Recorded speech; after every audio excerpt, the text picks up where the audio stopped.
आज शेंडी गावच्या प्राथमिक आरोग्य केंद्राच्या इमारतीचा उद्घाटन समारंभ संपन्न होतो. खरं तर मी ज्या वेळेला जिल्हा परिषद सदस्य होतो 2015ला, तर त्यावेळेला जी स्टाफ क्वार्टर्स आहेत ती इमारत आम्ही पहिल्यांदा उभी केली.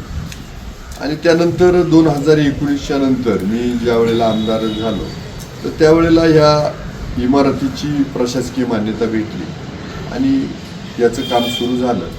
लोकांची गैरसोय होऊ नये म्हणून इथली जी प्राथमिक आरोग्य केंद्राचं जे कामकाज आहे ते सगळं आम्ही त्या स्टाफ क्वार्टर्समध्ये शिफ्ट केलं.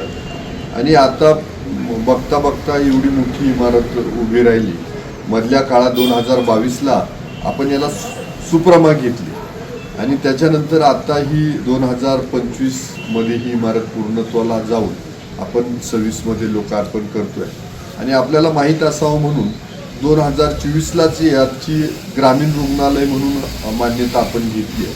ज्या वेळेला त्याचा स्टाफ इथं भेटणार आहे, डॉक्टर्स समजा 4 डॉक्टर असतील किंवा नर्स, बाकीचे स्टाफ जो असेल तर तो सगळा जेव्हा इथं दिला जाणार आहे, त्यानंतर ही ग्रामीण रुग्णालय म्हणून ही शेंडीची PSC काम करेल. आणि इथली PSC आपण रतनवाडी गावामध्ये शिफ्ट करणार आहे. परंतु आत्ता लोकांची जी गैरसोय होती आहे की प्रशस्त जागा नाही आहे, ॲडमिट करायला व्यवस्थित बेड्स भेटत नाही, तर त्यासाठी आता आपण या शेंडी PSCचं आज लोकार्पण करतोय. इथली स्वच्छता आणि सगळे करून 4 दिवसामध्ये ही PSC इथं पूर्ण क्षमतेनं रन होईल आणि काही दिवसात ही ग्रामीण रुग्णालय म्हणून उदयाला येईल. परत एकदा सर्व बांधवांना ही एक मोठी गिफ्ट आहे आपल्या दृष्टीनं.